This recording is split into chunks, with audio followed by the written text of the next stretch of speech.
Local Outdoor, c'est le podcast corse qui parle de sport. Je vais à la rencontre de sportives et sportifs qui souhaitent partager, communiquer ou encore transmettre des valeurs au travers de leurs expériences sportives. Local Outdoor, c'est aussi du contenu pour pratiquer une activité physique et sportive de façon saine et autonome. Devons-nous faire du sport quand il fait chaud ? De quelle manière ? À quelle intensité ? Y a-t-il des risques ou peut-être même des bénéfices ? Antoine Lenné, spécialiste de course à pied et coach avec le coaching du coureur, nous explique tout ce qu'il faut savoir sur le sport et la chaleur. Du coup, là, on est ici pour parler sur l'entraînement et l'acclimatation à la chaleur. Donc, pourquoi s'acclimater à la chaleur ? Alors, salut Valentin. Pourquoi s'acclimater à la chaleur ? Donc, ça va être quelque chose de très important en ce moment parce que la chaleur va vraiment jouer sur nos performances. On a vu, là, il y a eu énormément d'écrits et d'études scientifiques dessus. La chaleur, comme tout le monde le sait, va diminuer la performance. Par exemple, vous courez un 10 km en 40 minutes, vous le faites en pleine chaleur, il y a de grandes chances que vous allez courir beaucoup moins vite ou même devoir abandonner ou avoir des problèmes spécifiques. Donc, on a montré qu'on pouvait s'acclimater à la chaleur et finalement, il fallait s'acclimater à la chaleur pour être efficace le jour de sa compétition et même limiter les risques pour la santé du jour de la compétition où finalement il fait très chaud et on part et on va beaucoup trop vite, la température centrale monte trop et là il peut se passer des choses vraiment gravissimes pour le corps. Donc l'acclimatation à la chaleur c'est très bien pour la performance mais pour la santé aussi. D'accord. Quels sont les effets bénéfiques sur la performance de l'acclimatation à la chaleur ? Alors, s'acclimater à la chaleur, dans un premier temps, ça va être déjà de prendre, par exemple, vous avez votre compétition 2 semaines, donc 2 semaines avant, de vous mettre dans le chaud. Donc, de toute façon, il n'y a pas 10 000 solutions, c'est d'aller s'entraîner en heures chaudes, les plus chaudes de la journée. Et faut s'entraîner, on dit souvent qu'au bout de 10 jours, en s'entraînant tous les jours à la chaleur, en pleine chaleur, au bout de 10 jours, tous les athlètes, enfin n'importe qui, sera acclimaté à la chaleur.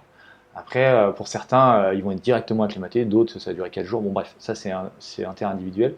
Mais au bout de 10 jours, on peut commencer à dire que tous les athlètes sont acclimatés à la chaleur. Est-ce qu'il y a des précautions à prendre du coup quand on fait ce Alors, exercice ? Les précautions à prendre, déjà ça va être c'est comme tout, il faut être très progressif. Imaginez que aller s'entraîner sous 30-35 degrés à midi au début, si vous faites une PMA, une VMA, enfin de l'intensité, ça va pas être drôle du tout. Donc au début, on va s'entraîner 30 minutes, très tranquille, donc j'aime à dire en intensité 2, donc le petit blabla run.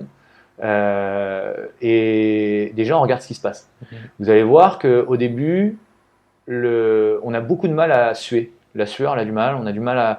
en fait, c'est comme si le corps faisait une petite rétention, on a beaucoup de mal à transpirer. Ce qui est facile à voir aussi, quand on n'est pas acclimaté, on va prendre le t-shirt après et il va être plein de traces blanches. Donc ça montre qu'on a perdu énormément de sels minéraux. L'effort, nous on travaille là-dessus, c'est sur le ressenti d'effort, donc le RPE. On va voir que sur un effort de 30 minutes à intensité 2, il est quasiment 2 à 3 fois plus supérieur à ce qu'on a d'habitude. Donc tout ça veut dire que oui, là on est dans le besoin de s'adapter. Ensuite, progressivement, donc sur 4-5 jours, on va faire que de l'intensité, du volume, mais on n'est pas obligé d'aller faire énormément. Déjà 1 heure, on va déjà créer beaucoup de choses pour le corps de bénéfique. Et après 4-5 jours où on a fait que de la basse intensité, c'est comme pour l'altitude en fait.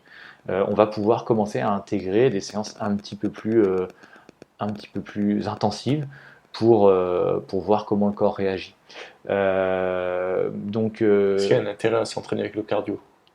Alors s'entraîner avec le cardio, là ça peut être marrant pour se donner un peu, pour voir la différence, mais par exemple en trail c'est moins évident pour donner des repères, mais par exemple si vous courez d'habitude à 4 minutes au kilomètre, vous êtes à 160 battements cardiaques, là vous allez vous mettre à 4 minutes au kilomètre, vous allez être à 170, 175. Et en plus, vous allez prendre une énorme dérive cardiaque, le cardio va continuer à monter et vous allez être à FC max très rapidement. Là, il vaut mieux se fier à des repères plutôt au niveau des sensations, de voir, d'être toujours dans cette capacité à parler. Si vous posez votre cardio et vous regardez même pas l'allure, vous allez voir que finalement, pour être capable de parler, vous sentir bien, pas fatigué, pas essoufflé, de pas avoir trop les tempes qui battent là, au final, vous allez peut-être vous mettre à, pour toujours quelqu'un qui court à 4 minutes au kill, il va peut-être se retrouver à 4,30 ou 4,45. Et donc en fait, il faudrait poser la montre au début. Poser la montre, poser la ceinture. Après, c'est toujours intéressant pour analyser, mais voilà. Et vous allez voir qu'en fin d'acclimatation, finalement, on va retrouver, vous allez retrouver à la fin à 30 degrés, 4 minutes au kill. On est retourné sur nos 160 environ. Il va avoir ça. Qu'est-ce qu'on va retrouver en fin d'acclimatation qui va être intéressant? On va augmenter le volume de sang. Donc en fait, on va avoir beaucoup plus de sang dans le corps. Donc ça, on peut imaginer, on peut très vite comprendre que si on a plus de sang, on va mieux oxygéner les muscles, etc. Donc ça, c'est super intéressant. Ça se voit, moi je trouve que c'est toujours assez marrant. On le voit par exemple chez les cyclistes ou chez les coureurs, mais vous allez commencer à être acclimaté quand vous allez avoir les marques de vos chaussettes. L'été, tout le monde a les marques de chaussettes où ça fait un peu œdème, même de boxeur et tout. Ça marque la peau. Là, ça veut dire que on a commencé à avoir plus de volume d'eau. Même on pèse un peu plus lourd. Donc c'est pas forcément négatif parce que ça veut dire que votre performance, c'est pas parce qu'on pèse plus lourd qu'on est moins performant. Et là, c'est un exemple concret. Tout ça veut dire que là, on commence à s'acclimater. Pareil, vous allez beaucoup plus transpirer, beaucoup plus vite. Et ça, c'est pas négatif, c'est juste que en fait, la grande problématique de la chaleur, c'est qu'on fait monter la température centrale du corps, et ça, c'est vraiment très problématique. Le corps ne peut pas gérer une température centrale qui monte trop. Pour ça qu'on va s'entraîner à haute intensité et tout au quotidien, c'est pour que le corps apprenne à gérer cette température centrale, entre autres. Okay. Et là, en termes de chaleur, il est incapable de le gérer au début. Donc si la température centrale monte, et qu'on n'est pas capable de la gérer, qu'est-ce qui va se passer? Il va se passer des choses pas drôles, comme on peut des fois le voir, malheureusement, on commence à le voir, c'est les coups de chaleur, ce qui peut entraîner des choses gravissimes, des rhabdomyolyses, des gens qui tombent dans le coma, qui sont ensuite emmenés et qui peuvent faire des choses, on peut perdre un rein, on peut même faire des infarctus. Tout ça, on apprend chez les secouristes maintenant, ça commence à faire sens dans le monde de la course à pied, de faire très attention aux coureurs qui, en fin de course, souvent sur ces courses rapides, début de saison où il fait chaud, les gens courent très vite, ils prennent leurs allures, ils n'écoutent pas trop leurs sensations. Et en fait, au final, à 300 mètres de la ligne ou 400 mètres de la ligne, ils tombent, ou ils arrivent et ils tombent. Et en fait, une des raisons, c'est qu'en fait, ils ont beaucoup trop chaud et que le cerveau et le corps a réussi à aller jusqu'à la ligne, mais au final, il est trop chaud, donc il se met en rade. Et là, il faut absolument, la première chose qu'il faut faire, c'est de refroidir le corps. Déjà, juste en le refroidissant, on peut lui sauver la vie. Et faites attention en course de voir les gens qui titubent un peu, ou vous leur posez des questions, ils répondent pas à leur prénom, machin. Tout ça, c'est des signes qui montrent que là, la personne, elle va vraiment pas bien et qu'il va peut-être falloir qu'elle se mette à l'ombre quand même. Donc, l'acclimatation à la chaleur, comme je disais, c'est pas juste une question de performance, c'est aussi une question de santé, que quand on va aller se préparer une épreuve où il va faire 30 degrés, qu'on soit adapté à tout ça, quoi. Si le corps s'adapte au temps avec plus de volume de sang, c'est qu'il y a des raisons. Ok. Si par contre on est amené, on a fait on a notre course qui est prévue dans le sud le début du mois de juillet, mais on a fait toute notre prépa à Londres parce qu'on habite là-bas, on travaille là-bas. On n'a pas fait cette acclimatation à la chaleur. Qu'est-ce qui peut nous arriver? Alors déjà, on l'a pas fait. Ça, c'est parce soit on n'a pas fait attention ou on le savait pas, mais on peut s'acclimater à la chaleur. Il suffit d'aller en salle de gym. Vous vous mettez sur votre tapis de course, vous allez voir que là vous pouvez vous acclimater à la chaleur. Mais toujours de la même façon, attention, va pas falloir commencer à faire de l'intensité non plus, c'est exactement le même protocole. On peut, pour le home trainer, ça marche très bien, vous enlevez le ventilo et puis vous buvez pas pendant les 45 minutes de home trainer. Vous hydratez avant surtout, vous commencez bien hydraté, mais ensuite pendant tout le temps du travail sur home trainer ou sur votre tapis, vous hydratez pas, comme ça vous allez vraiment aller chercher, pousser. En fait, c'est un stress du corps, c'est comme l'entraînement, c'est d'aller stresser son corps pour qu'il crée de l'adaptation, pour ensuite être plus performant derrière. Donc, Ne pas oublier de rééquilibrer à chaque fois les pertes avant et après. non, bah si, après oui, mais pendant, on peut aller jouer au début, en tout cas pour essayer d'accélérer cette acclimatation. Ensuite, si finalement vous ne l'avez pas fait et vous vous retrouvez dans des conditions très chaudes, il va falloir adapter son allure de course, donc partir beaucoup moins vite et être à l'écoute des sensations. Pas hésiter à aller mouiller. Les cyclistes, ils aiment bien mettre de la glace au niveau de la nuque, se mouiller dans chaque ruisseau. En fait, le but, c'est d'essayer de faire descendre la température corporelle. Donc, il faut toujours avoir cette idée-là. Même si on est acclimaté, il faut y penser. Donc, on voit certains cyclistes sur l'échauffement, sur l'home trainer avec un gros gilet glacé. Ouais. Donc, de faire baisser la température. En fait, il faut faire baisser la température corporelle. Donc, idéalement, rien ne remplace une bonne acclimatation. Si vous voulez faire une performance, rien ne remplace l'acclimatation. Ensuite, pour vous emmener vraiment vers cette acclimatation, ce qui est top, ce qu'on est en train de montrer, c'est que, par exemple, pour tous les trailers en Corse, on ne peut pas trop aller s'entraîner en haute altitude. On a énormément de bénéfices, même a posteriori, en s'entraînant à la chaleur, et ensuite d'aller faire une course, par exemple, dans les Alpes. Ouais. Parce que finalement, on va perdre assez vite le bénéfice du volume sanguin, etc. Ça, on le perd assez vite. Je crois, je veux dire les bêtises, mais peut-être sur 4-5 jours, peut-être une semaine. Mais après ça, on le perd.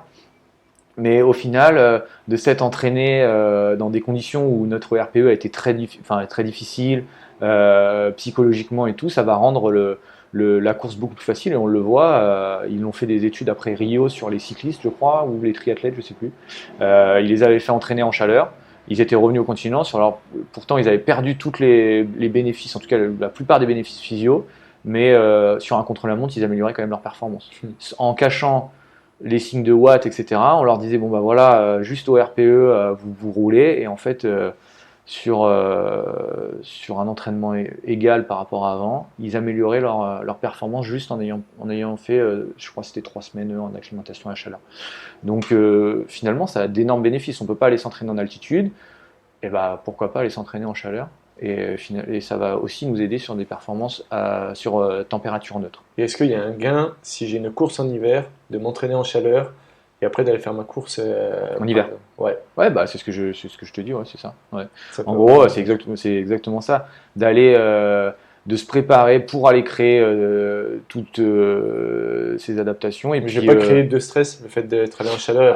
On va créer un stress. Donc, si on s'est adapté, alors forcément, si tu décides d'aller en chaleur, tu as ta course telle date, tu décides de faire 2 semaines juste avant en chaleur, et tu mets direct que de l'intensité, oui, ça va être un stress beaucoup trop gros et tu vas être complètement fatigué le jour de ta course.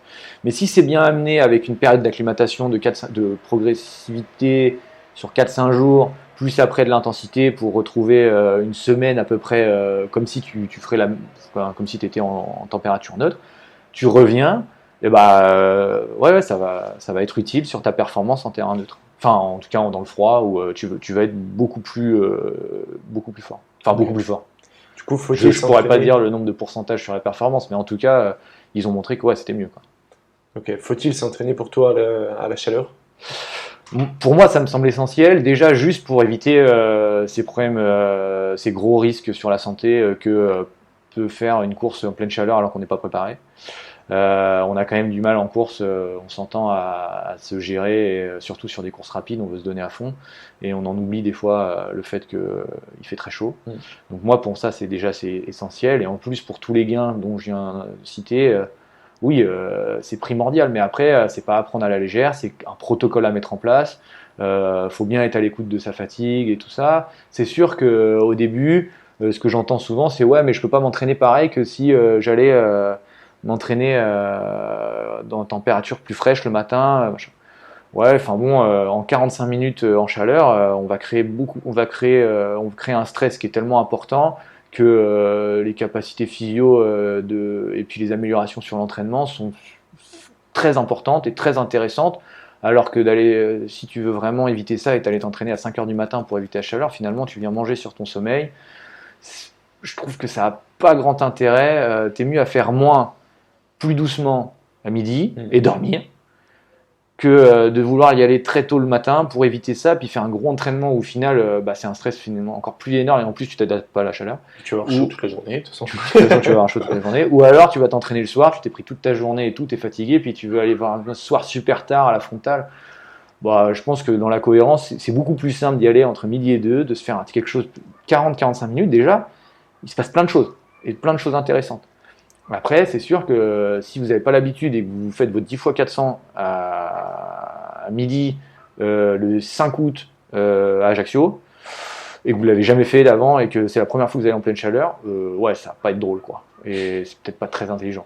Mais si vous y allez progressivement, dites-vous que en 45 minutes, même cool, au final, vu que il fait chaud et que le corps il est obligé, ça crée énormément de stress, c'est super bénéfique. Donc moi je pense faites-le. Après c'est toujours la même chose. Il faut s'entraîner un petit peu tous les jours, donc pas forcément beaucoup, mais un petit peu tous les jours pour avoir ces bénéfices. Ok, super, merci. Et de rien, Valentin. Avec plaisir. Merci pour cette écoute, j'espère que cet épisode vous a plu. Si c'est le cas, je vous invite à rejoindre ma communauté en vous abonnant à ma page Spotify et Instagram dans la description.